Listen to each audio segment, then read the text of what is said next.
नमस्कार दोस्तों, online classes में आपका स्वागत है। सभी को हार्दिक अभिनंदन। जय श्री कृष्णा, राधे राधे। आज जो हम बात करने वाले हैं वो 73वें संविधान संशोधन के बारे में बात करेंगे कि 73वां संविधान संशोधन की विशेषताएं क्या है। देखिए, 73वां संविधान संशोधन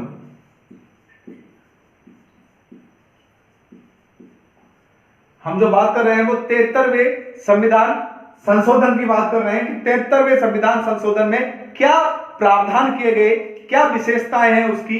तो देखिए, स्थानीय प्रशासन एक महत्वपूर्ण अंग होता है किसी प्रशासन का। अगर आप बात करें भारतीय प्रशासन की बात करें तो स्थानीय प्रशासन एक महत्वपूर्ण अंग,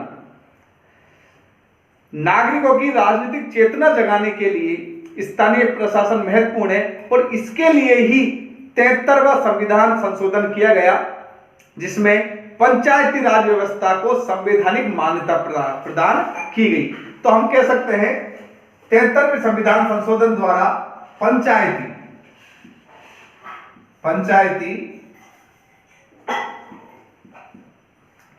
राज व्यवस्था को संवैधानिक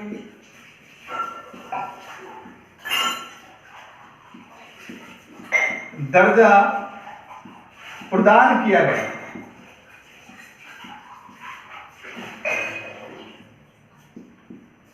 देखिए, संवैधानिक दर्जा अर्थात संवैधानिक मान्यता प्रदान की गई। और 73वें संविधान संशोधन के अंदर इस बात का जिक्र है कि किस तरह की पंचायती राज व्यवस्था होगी, उसकी क्या संरचना होगी, क्या उसकी संरचना होगी, किस तरह निर्वाचन होगा, किस तरह के अधिकार होंगे उसके, किस तरह के अधिकार होंगे, वित्तीय स्रोत क्या होंगे,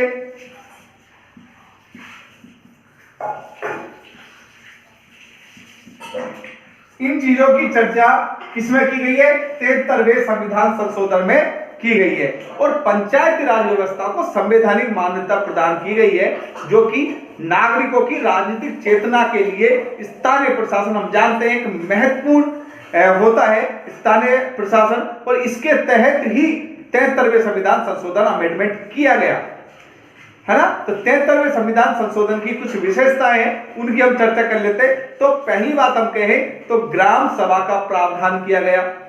क्या किया गया? ग्राम सभा का प्रावधान किया गया। देखिए, पहली बात करते हैं हम, क्या कहेंगे? नंबर 1, ग्राम सभा का प्रावधान। क्या किया गया? ग्राम सभा का प्रावधान किया। ग्राम स्तर पर ग्राम सभा का प्रावधान किया गया। उसकी शक्तियां, उसके कर्तव्य, उसके क्या व्यवहार है, इसका किस तरह वो निर्वाह करेगी। विधानमंडल के अधिनियम विनिश्चित करते हैं इस बात को कि ग्राम सभा किस तरह कार्य करती है। तो 73वें संविधान संशोधन के द्वारा ये बात रखी गई, ये बात कही गई कि ग्राम सभा की ये तो शक्तियां होगी साहब, ये उसके कर्तव्य हैं, ये उसको व्यवहार निर्वाह इस तरह करना है। और इन जो कर्तव्य है, शक्तियां हैं, उसके जो व्यवहार है, इसको विनिश्चित कौन करेगा? विधानमंडल अधिनियम करेगा। अर्थात विधानमंडल के कानून के अंतर्गत इसकी शक्तियां, कर्तव्य और व्यवहार के निर्वहन की बात की गई है।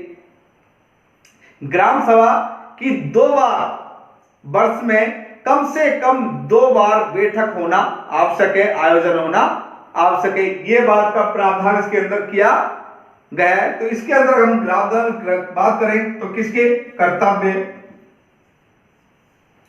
है ना, इसकी शक्तियां,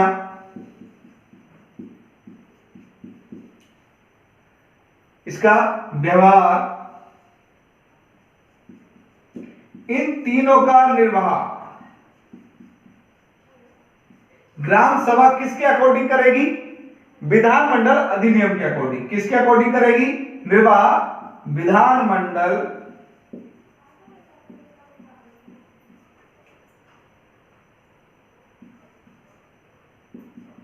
अधिनियम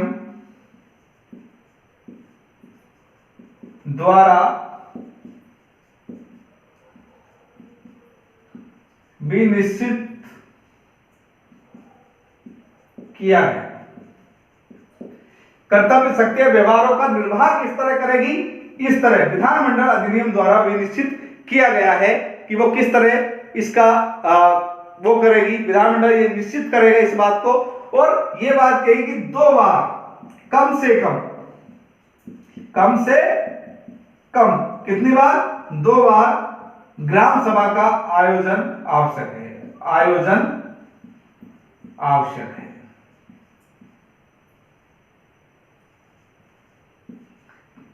कम से कम कितनी बार? यही लिख देता हूं मैं, ग्राम सभा का 2 बार। कितनी बार? 2 बार कम से कम आयोजन आवश्यक है। तो ये बात हो गई हमारी पहली विशेषता। हम देखे कि इस बात का जिक्र किया गया कि किस तरह शक्तियां कर्तव्य और व्यवहार का निर्वाह करेगा। विधानमंडल अधिनियम भी निश्चित करेगा इस चीज को, और ग्राम सभा की कम से कम 2 बैठक या 2 बार आयोजन होना आवश्यक है। दूसरी बात, संवैधानिक दर्जा प्रदान करना। दूसरी विशेषता है, अगर हम कहें कि दूसरी विशेषता क्या है, तो हम कह सकते हैं संवैधानिक दर्जा प्रदान करना। देखिए दूसरी विशेषता की बात कर लेते हैं। सेकंड, संवैधानिक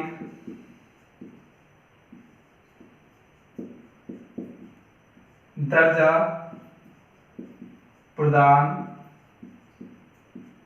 करना। संवैधानिक दर्जा प्रदान करना। अब देखिए संवैधानिक दर्जा किस तरह कि पंचायतों को संवैधानिक दर्जा दिया गया। किनको? पंचायतों को। इसके अंदर क्या है? पंचायतों को संवैधानिक दर्जा दिया गया। पहली बात हमको समझ में आ गई है ना। यह अधिनियम प्रभावी हुआ 24 अप्रैल 1993। कब को दर्जा? 24 अप्रैल 1993 को ये अधिनियम प्रभावी किया गया। प्रभावी हुआ लिख लीजिए चाहे, ठीक है। दूसरी बात। तीसरी बात, संविधान के भाग 9 में इसको जोड़ा गया। किसमें? संविधान। भाई संवैधानिक दर्जा किस तरह दिया गया उसकी बात कर रहे हैं। पंचायतों को संवैधानिक दर्जा दिया गया। अधिनियम प्रभावित किया कब? 24 अप्रैल 1993 को पंचायती 73वां संविधान संशोधन जो अधिनियम में प्रभावी हुआ है ना। और संविधान के भाग 9 में पंचायत शीर्षक से, पंचायत नामक शीर्षक के द्वारा,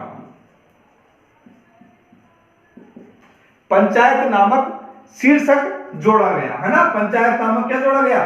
शीर्षक जोड़ा गया। शीर्षक जोड़ा गया, ठीक है।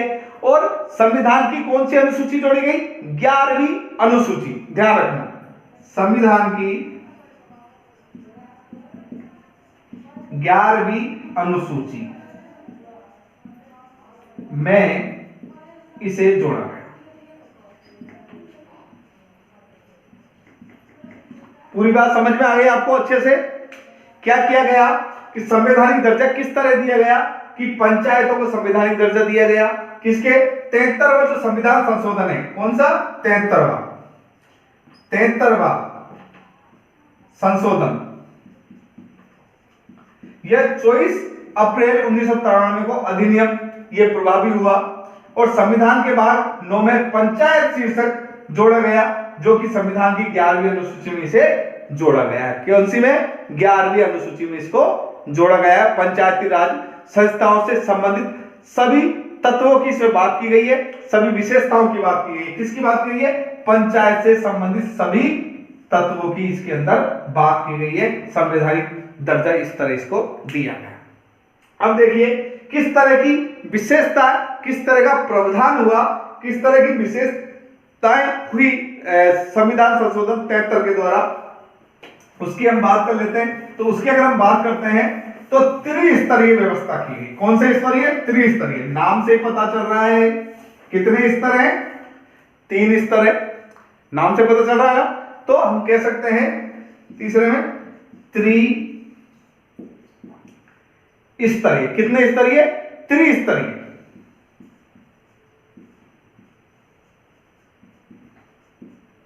व्यवस्था, त्रिस्तरीय व्यवस्था जोड़ी गई है। त्रिस्तरीय व्यवस्था क्या है? त्रिस्तरीय जो व्यवस्था है इसके अकॉर्डिंग 3 स्तर बनाए गए। कितने स्तर बनाए गए? 3 स्तर बनाए गए। देखिए पहला स्तर है ग्राम, दूसरा खंड, तीसरा जिला।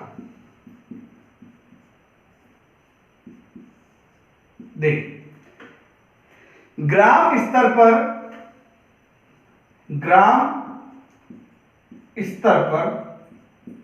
क्या बनाया गया? ग्राम सभा। ग्राम स्तर पर क्या? ग्राम सभा, या हम कह सकते हैं ग्राम पंचायत। क्या बनाई गई? ग्राम पंचायत। ठीक है। खंड स्तर की अगर हम बात करें तो पंचायत समिति,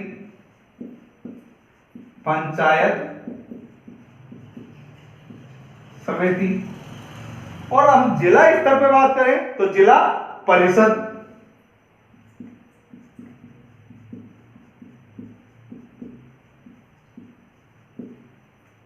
क्या बनाया गया? जिला परिषद बनाए गए। इस तरह त्रिस्तरीय व्यवस्थाएं की गई। ग्राम स्तर पर ग्राम पंचायत, खंड स्तर पर पंचायत समिति और जिला स्तर पर जिला परिषद बनाई गई। ये एक तरीके से 73वें संविधान संशोधन में जो स्थानीय प्रशासन है उसको महत्व देने के लिए, नागरिक राजनीति चेतना नागरिकों में पैदा हो, नागरिक लोकतंत्र में भाग ले सके, इस तरह की व्यवस्थाएं की गई 73वें संविधान संशोधन के द्वारा। और इस पर 3 स्तर बनाए गए, ग्राम स्तर, खंड स्तर और जिला स्तर। अब बात करते हैं कि देखिए गांव में बहुत बार क्या होता है कि किसी एक ही जाति का बाहुल्य होता है, या फिर अब हमारा भारत का ग्रामीण स्तर उस स्तर पर नहीं, जाति व्यवस्था से ऊपर नहीं उठ पाया है। एसटी एससी की इतनी अच्छी स्थिति अभी गांव में नहीं है, तो एक आरक्षण व्यवस्था का भी यहां पर प्रावधान किया गया है। तो आरक्षण व्यवस्था क्या है उसको हम देख लेते हैं कि कौन सी आरक्षण व्यवस्था यहां पर कर रखी है। तो हम बात करते हैं चौथे पॉइंट के रूप में 73वें संविधान संशोधन में आरक्षण की व्यवस्था कर रखी है साहब। किसकी? आरक्षण। अब ये आरक्षण व्यवस्था में क्या कर रखा है? देखिए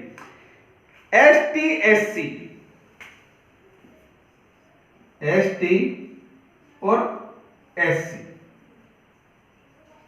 अनुसूचित जाति और अनुसूचित जनजाति के लिए रोटेशन व्यवस्था कर रखी है। आरक्षण की रोटेशन व्यवस्था, आरक्षण की रोटेशन व्यवस्था। कौन सी? रोटेशन व्यवस्था अपना रखिए। रोटेशन का मतलब तो आप जानते ही हैं, है ना?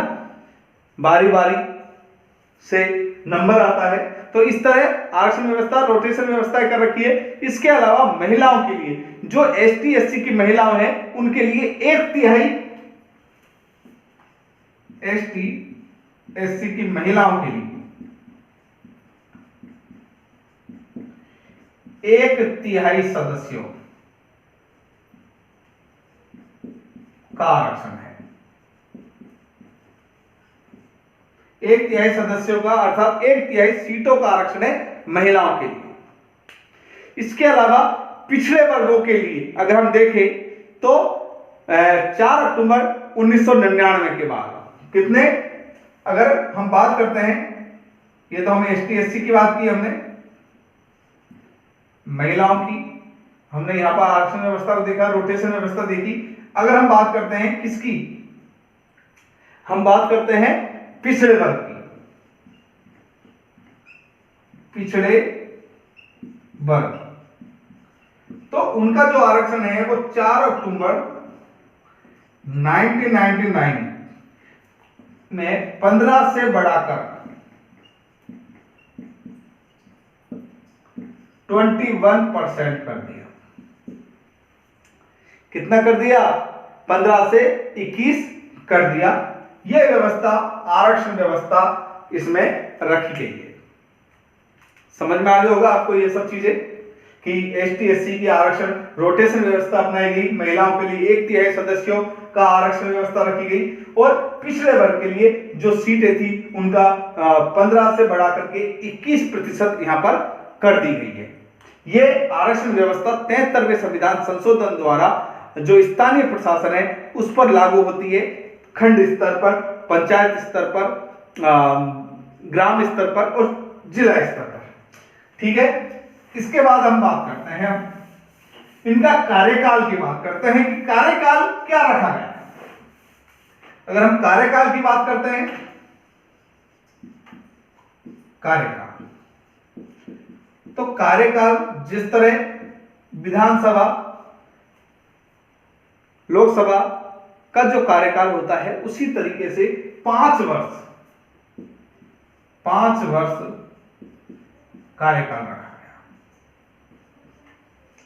अर्थात 5 वर्ष तक वो लोग काम करेंगे, ये बात रखी गई। इसके अलावा अयोग्यता संबंधी प्रावधान भी रखे गए हैं। नेक्स्ट पॉइंट की अगर हम बात करते हैं, ये आपका 5वां पॉइंट हो गया। 6ठा पॉइंट की बात करें, अयोग्यता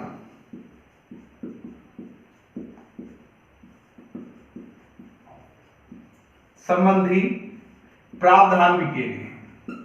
अयोग्यता संबंधी प्रावधान आप जानते ही हो, जिस तरह विधानमंडलों में ये अयोग्यता संबंधी प्रावधान लागू होते हैं कि कौन लोग चुनाव नहीं लड़ सकते, किन किन चीजों को रिस्ट्रिक्शन किया गया है, किस आधार पर रिस्ट्रिक्शन किया गया है। मानो जिसकी 3 संतान हुई हो, है ना, अभी हाल में उसका जो नियम बना है उसके आधार पर है। कुछ अन्य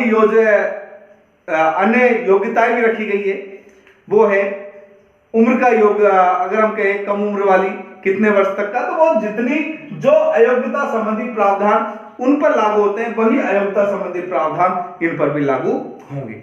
इसके अलावा हम देखते हैं, अगर हम 7वें पॉइंट की बात करें, 7वें पॉइंट के रूप में हम देख सकते हैं कि एक वित्त आयोग का गठन किया जाता है। किसका? वित्त आयोग का गठन। देखिए, वित्त आयोग का गठन किसका किया जाता है? वित्त आयोग का गठन किया जाता है। अब ये जो वित्त आयोग का गठन किया जाता है किसके द्वारा किया जाता है? राज्यपाल। राज्यपाल करता है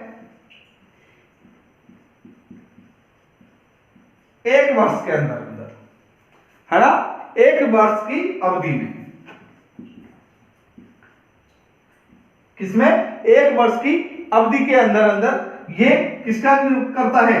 वित्त आयोग का करता है, या फिर 5 साल के अंतराल में करेगा, बाद में 5 वर्ष के अंतराल में।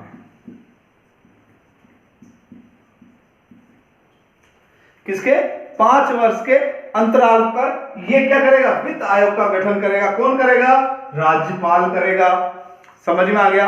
जो क्या देखेगी, जो ये वित्त आयोग का गठन है, ये वित्तीय समीक्षा करेगी, वित्तीय नीति की समीक्षा करेगी कि किस तरह धन वितरण किया जाएगा, धन वितरण की किस तरह अनुशंसा की जाएगी।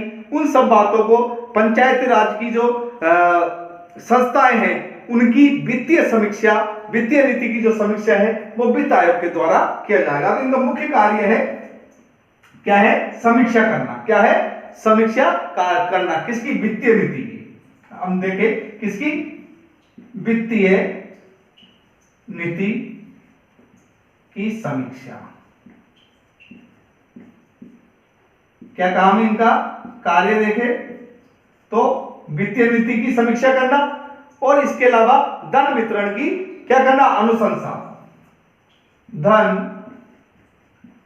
वितरण की अनुशंसा।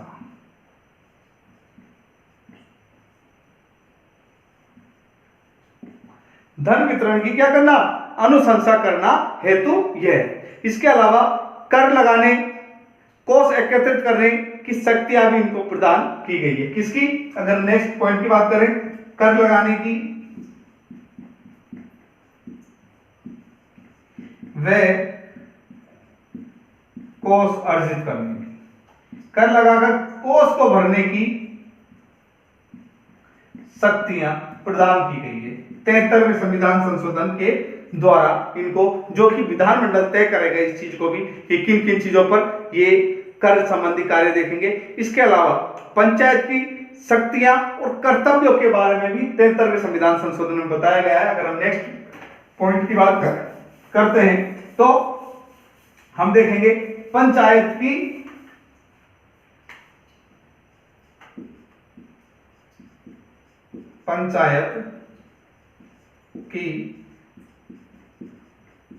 शक्तियां व कर्तव्य, इसके बारे में बताया गया कि पंचायत की क्या शक्तियां हैं, क्या कर्तव्य है और उनकी कार्य की सूची 11वीं अनुसूची में दे रखी है। उनके कार्यों की सूची किसमें? कार्यों की सूची 11वीं अनुसूची में कि क्या क्या वो कार्य करेंगे। कार्य की सूची किसमें दे रखी है? 11वीं अनुसूची में दे रखी है। उसमें 29 विषयों का जिक्र है, 29 विषयों का जिक्र है। 29 विषय बताए गए हैं। कितने विषय बताए गए हैं? 29 विषय इसके अंदर बताए गए हैं। अगर हम 29 विषयों की बात करते हैं तो किस किस चीज से संबंधित है उनकी अगर हम एक लिस्ट बना लेते हैं, कुछ विषय आपको मैं बता देता हूं किन किन चीजों की विषय कार्य के संदर्भ में किन किन विषयों को लेकर बात की गई है। तो देखिए, कृषि, जल, दुग्ध, है ना, तो हम लिख सकते हैं, देखो कृषि,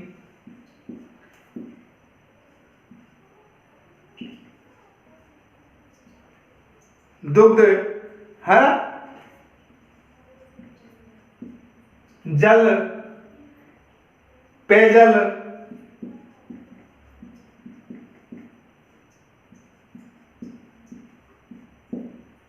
सड़क है, शिक्षा है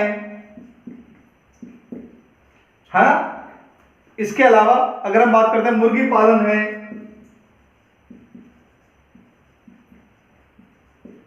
ना, मुर्गी पालन है।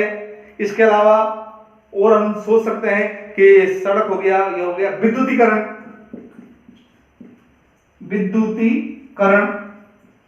ये कार्य करना है ना। इसके अलावा सामाजिक सांस्कृतिक कार्य भी आएंगे, इसके अंदर सांस्कृतिक कार्य भी आ जाएंगे, समाज कल्याण के कार्य आ जाएंगे, समाज कल्याण के कार्य आ जाएंगे, है ना। इसके बाद परिवार कल्याण के कार्य आ जाएंगे, परिवार कल्याण के कार्य देंगे, स्वास्थ्य आ जाएगा, स्वास्थ्य इसके अंदर आ जाएगा। इस तरीके से 29 विषयों की बात यहां पर कर रखी है। कृषि, पेयजल, मुर्गी पालन, दुग्ध, सड़क, विद्युतीकरण, जल, शिक्षा, सांस्कृतिक, समाज कल्याण, परिवार कल्याण, स्वास्थ्य, ये विषय इसके अंतर्गत रखे गए हैं। 29 विषयों को चर्चा की गई है।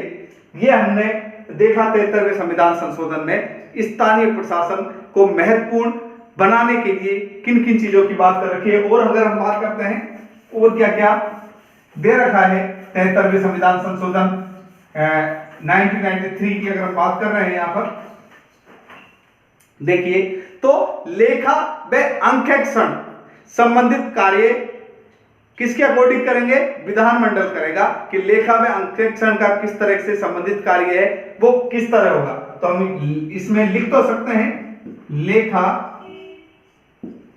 क्या? लेखा और अंकेक्षण,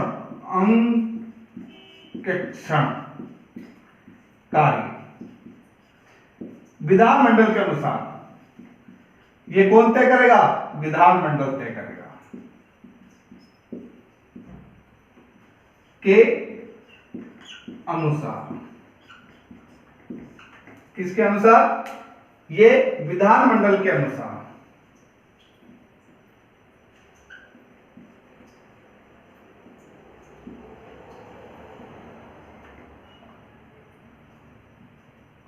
है ना? ये बात भी इसके अंदर दे रखी है कि लेखा और अंकेक्षण संबंधी जो कार्य है वो विधानमंडल के अकॉर्डिंग किए जाएंगे। इसके अलावा चुनाव संबंधी प्रावधान कि पंचायतों में चुनाव संबंधी प्रावधान किस तरह के रहेंगे उसकी भी चर्चा कर रखी है। तो नेक्स्ट सब्जेक्ट लिख सकते हैं हम चुनाव संबंधी प्रावधान। जरा हम बात करते हैं नेक्स्ट की,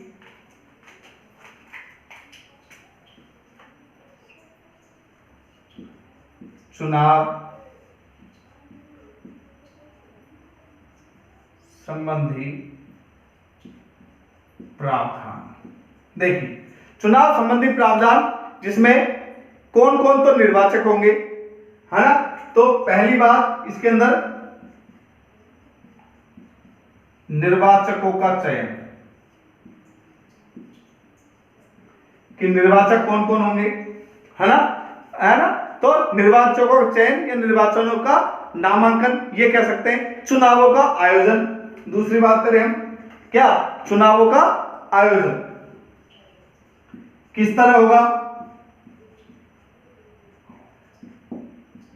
इस बात की चर्चा कर रखी है 73वें संविधान में कि चुनाव का आयोजन किस तरीके से होगा, है ना? इसके अलावा चुनावों में नियंत्रण और नियंत्रण किस तरह स्थापित किया जाएगा, नियंत्रण स्थापित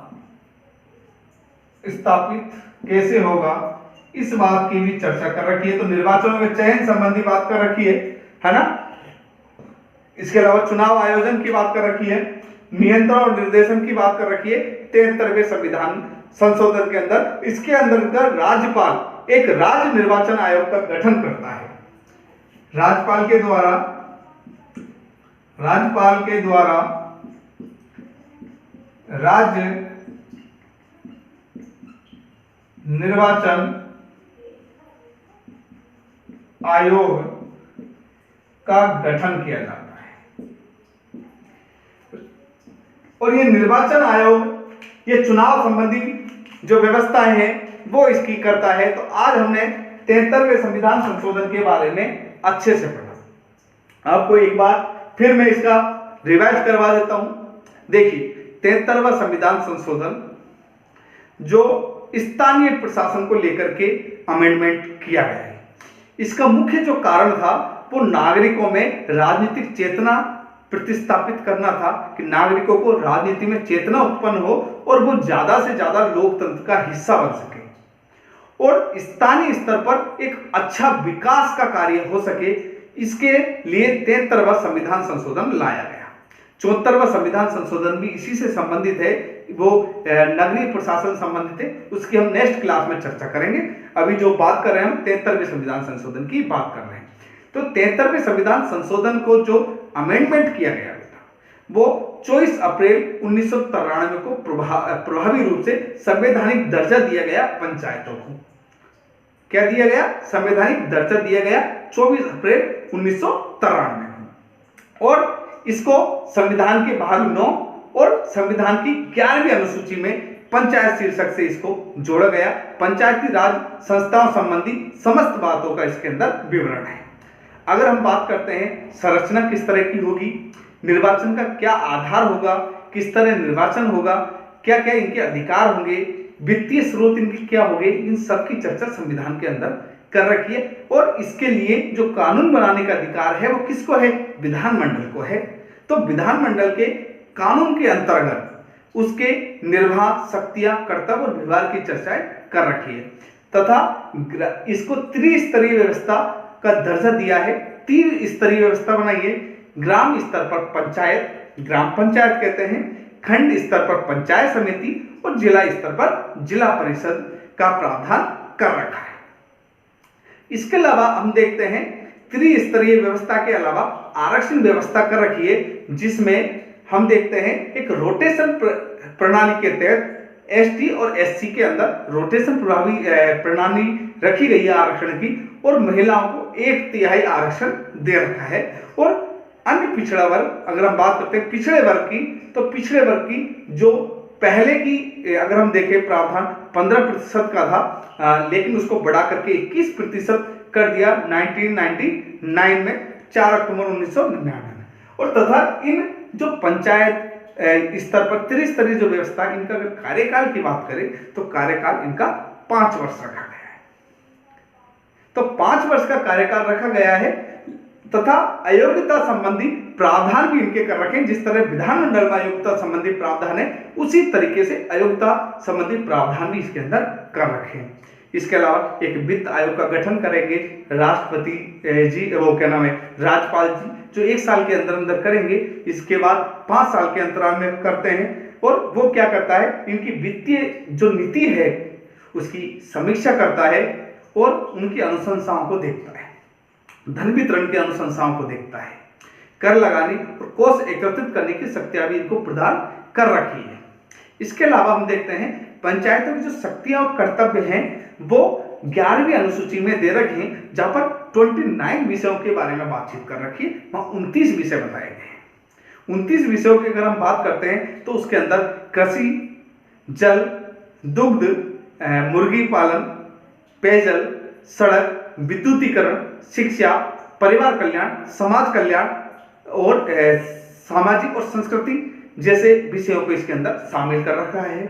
इसके अलावा पंचायतों के जो चुनावी प्रावधान है वो भी 73वें संविधान संशोधन के तहत किए गए हैं, जिसमें किस तरह का निर्वाचन पद्धति होगी, किस तरह चुनावों का आयोजन होगा, किस तरह कौन इसको निर्देशित करेगा, कौन इसको नियंत्रण करेगा, और इसके लिए राज्यपाल के द्वारा एक राज्य निर्वाचन आयोग का भी गठन कर रखा है। तो आज हमने 73वें संविधान संशोधन को अच्छे से उसकी विशेषताएं देखी, और यह प्रश्न बहुत बार टिप्पणी के रूप में स्नातकोत्तर की कक्षा में पूछा जाता है, और इससे छोटे छोटे प्रश्न बहुत सारी कंपटीशन एग्जाम्स में बनते हैं। तो एक बहुत महत्वपूर्ण टॉपिक है ये। तो आज के लिए इतना ही। कल 74वें संविधान संशोधन के बारे में हम विस्तार से चर्चा करेंगे। तो तब तक के लिए आपको जय हिंद, राधे राधे, जय श्री कृष्णा। पुनः मिलते हैं नेक्स्ट क्लास में। राधे राधे।